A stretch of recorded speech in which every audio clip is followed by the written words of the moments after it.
My name is Nathaniel Mitchell, Nate Mitchell, and I'm the manager of Wuxtry Records, and we have been an independent record store opened on the corner of College Avenue and Clayton Street back in March of 1976. I believe we are the longest running independent record store in the state of Georgia. Pivotal place in regards to the Athens music scene. Backtracking back to the mid-70s, there's the two co-owners of Wuxtry Records would be Dan Wall and his business partner, Mark Meffy. Both from the Midwest originally. I think they met each other in southern Illinois and had both worked for a store that was kind of part antique store, and I guess kind of at the time this was a little bit unusual where they were selling used records. Both of them had worked for that store in the Midwest, had thought that was a pretty good idea. Kind of got the idea to start a record store that would be somewhere where the weather was nice, that was important, and most likely ending up in a college town. And they had, driven around the southeast and visited a few other places that were considered. Had come through Athens, and the person that they met during that visit was a British gentleman by the name of Brian Cocaine, and yes, that sounds like a fake name, but it's spelled C-O-K-A-Y-N-E,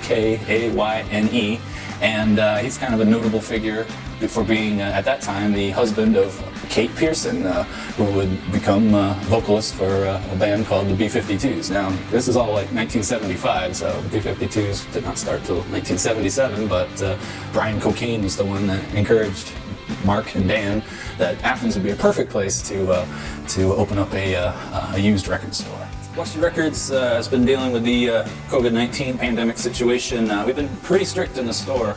We've been limiting the maximum capacity to 8 customers at a time, and sometimes we do have to tell people to wait. Sometimes they will come back in a few minutes, 5 to 10 minutes, and sometimes they don't. So it's unfortunate that we have to be strict, and we are trying to keep everybody safe and healthy. Face masks are required before you even come into the store. As soon as you enter the store, we have a table set up with hand sanitizer. It is absolutely a requirement that everybody use the hand sanitizer on their way in. I mean, people are flipping through records. I mean, we want to stay open as a business, but I mean, these are the precautions that we're requiring. It is now the protocol that everyone has to follow, and unfortunately it's not always fun to enforce those rules. Before the pandemic times happened, a lot of times, people that are playing at the Georgia Theater, it's like just a short walk down the street to stopping into the store. So we've gotten quite a few, pretty big name music celebrities that have come through and shopped, or at least browsed through the store. I guess some of the ones that I've had really kind of in-depth and pleasant exchanges with, and at first I didn't even recognize who he was, but Chris Robinson from the Black Crowes. It was just, he had grown out a big gray beard, and I hadn't really known him to look like that. I remember him from his MTV days, clean shaven, and so I just ended up having like a half-hour really kind of interesting music-related conversation with this really enthusiastic guy, and it wasn't until about 30 minutes into talking to this gentleman that I realized that it was Chris Robinson from the Black Crowes. We also had visits from DJ Shadow and Cut Chemist. We've gotten visits from former employees like Peter Buck and Brian Burton, Danger Mouse, and last time that we got, I think it was Broken Bells coming through, played at the Georgia Theater, and he stopped in and got a big stack of records and got them shipped back to New York City. I wasn't working, unfortunately, for this, but John Hamm from Mad Men, and I'm really disappointed I missed that one. I was out of town, unfortunately, but he did stop in. I know he came in, and I know he definitely got a Wuxtry t-shirt. I think that might have been given to him by my boss, but the next day we see that he's, I think, Bonnaroo, and is on stage with the band Bell and Sebastian. He's wearing his Wuxtry Records shirt, and everyone's taking pictures and stuff. So thanks for free advertising there, John Hamm. We appreciate you. Wuxtry, as far as employees over the years, have tended to come out of the local music scene, and we've definitely had some prominent members of the Athens music community that have worked at the store. I'd say most famous is probably Peter Buck, REM, and I'd say the store was very important to the formation of the band, where he was hired, I believe, in 1978, and shortly thereafter, came to become acquainted with Michael Stipe, who came in as a customer, and two had a lot of music taste in common, and struck up a friendship, and wheels were set in motion to form a band together, and next thing that happened was REM.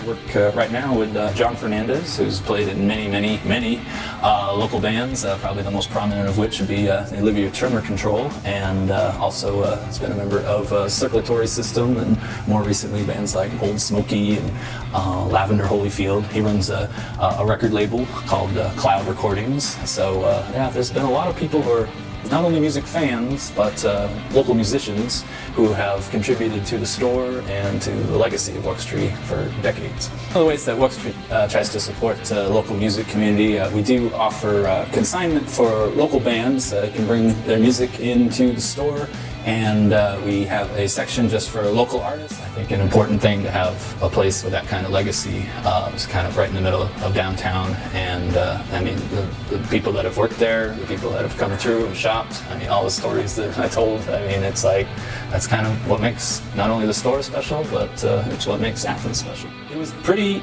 easy choice. Nuci Space has been an outreach organization for local musicians. I mean, you know, we're a music store first and foremost. We have always been very heavily involved with the local music community, and so any organization that's out there that's helping people not only with a place to practice or gear to rent, also mental health, and certainly there's been plenty of people that I know and that have all needed that organization to work on their behalf. I mean, it's been very helpful, and one of the things that I think really sets Athens apart as a local community, and I'm really grateful that they get so much support from people here. Thanks to WNA for reaching out to Wuxtry and wanting to spotlight local business and donate to a local nonprofit. I didn't see any reason not to want to get involved.